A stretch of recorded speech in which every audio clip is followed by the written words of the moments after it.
any number of time on my channel, you probably know I'm a huge, huge geek. I'm sure you can even probably guess what my top 5 fandoms are. Expecto Patronum! Disney Kid for life!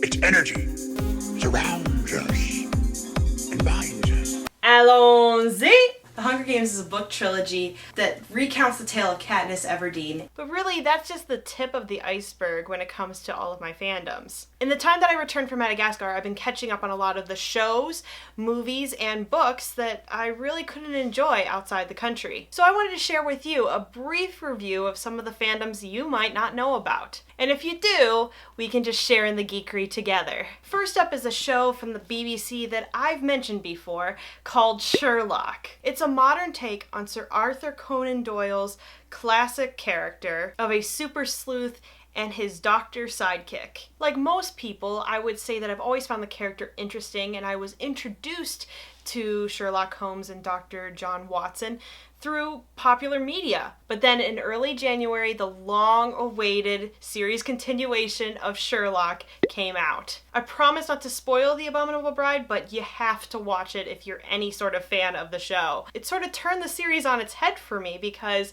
Sherlock is a modern-day take, and it took it back and saw whether these characters, how they would be in Victorian times. And it made me so interested that I had to start reading these stories. And if anything, it made me fall in love with the Sherlock show even more. Keeping in the vein of British shows, and I have to admit there's a lot of British shows that I'm a fan of, I might as well talk about Downton Abbey. First shot was a dog's butt, shutters open and a bell is ringing. Letters unopened and a kettle aligning, silverware, a petal falls, a lamp dusting Downton Abbey.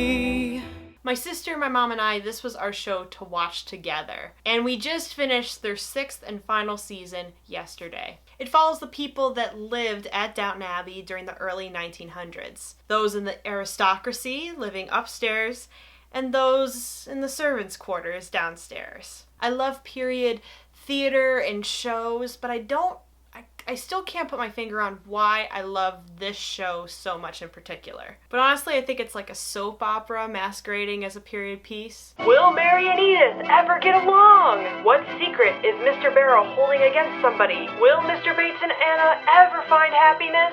What does the Dowager have to say about all this? Tune in next week to find out on Downton Abbey. I also want to talk about my favorite anime of all time. Full Metal Alchemist Brotherhood! The anime takes place in an alternate universe of sorts that uses alchemy. As young boys, the Elric brothers, Edward and Alphonse, use transmutation to bring their mother back from the dead. But something goes horribly wrong. She comes back as an evil, twisted creature, and they have to send her back. In the midst of all this, Edward sacrifices his arm and his leg to bring his brother's soul back and put it into a suit of armor. Confused yet?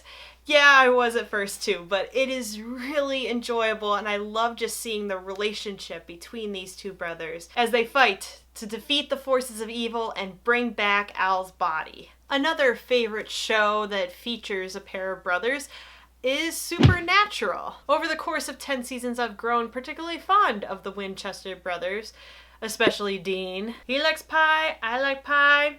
He's a man after my own heart. Although it does seem that they create more problems than they solve. It's that classic thing of, oh, we have a rat infestation, so we should buy a bunch of cats, and then you're overrun with cats. The show can be incredibly creepy and dark, but I particularly love their episodes where they go meta and they break the fourth wall in sort of a self-deprecating way. But if Supernatural's a little bit too dark for your taste, but you still love seeing monsters' butts being kicked, maybe you should check out Adventure Time. Come on, grab your friends, we'll go to very distant lands. We'll take the dog and fin the human, the fun will never end, it's Adventure Time. I have to be honest, when I first saw the advertisements for this show, I thought, what drug are these people on? But after a little coaxing from Autumn, I watched the first season, and it isn't half bad. Yes, it's super weird, and it looks like it's based on the thoughts and drawings of a 14-year-old boy. Mathematical! But it's so weird and kooky and in a hilarious way. The creator of the show, Pendleton Ward, said it's really based on his love of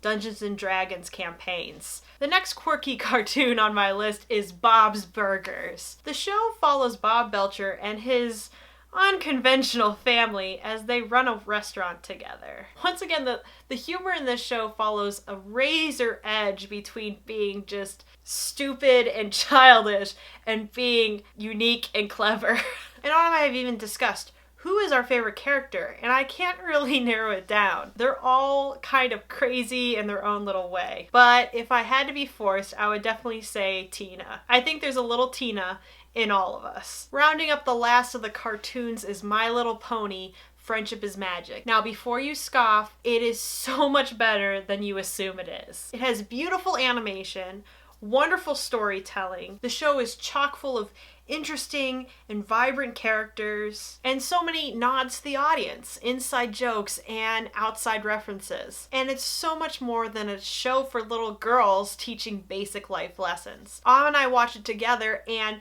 sometimes we're like, this is stuff that adults still haven't figured out. How many adults learn that they need to forgive themselves before they're able to move on? Or the frustration that comes when you feel that your creative vision is being mass-produced. Or that not everybody needs to be in a relationship in order to feel fulfillment. I kid you not, these are actual lessons that have been portrayed in My Little Pony, Friendship is Magic. On a much darker note, let's talk about Walking Dead. I read the first couple books in the graphic novel, and it just wasn't as good as the show in my mind. True, there are parts of it that sort of drag, and it takes a lot to get to the big climaxes in the show, but it's still so enjoyable and it's so addictive to watch. I know a lot of people love Daryl Dixon, and there's that whole if Daryl dies, we riot.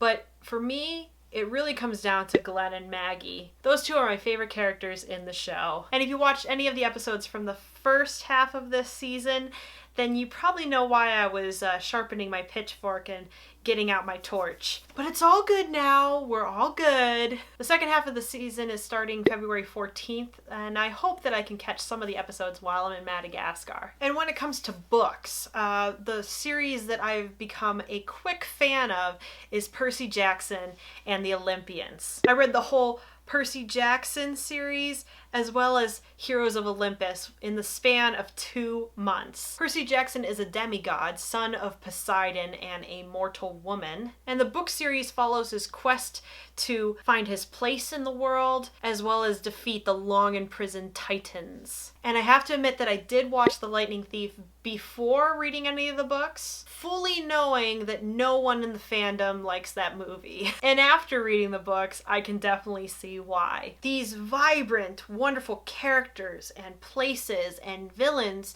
just are kind of blah on screen. Now that I really love the book series, I think I have the solution. The books were published by Disney Hyperion, so if I were a Disney exec, I would make it into a TV show. Let each of the books in the series be a season. Ugh, there's so many other fandoms that I could talk about, and I don't want this video to be an hour long, so I'm gonna stop here. In the comments down below though, what TV, film, or book series are you currently a fan of? Maybe it's something I should check out. Like, I need more things to be geeky over, but whatever. I'm the Musical Nurse. I'll see you when I see you. Bye!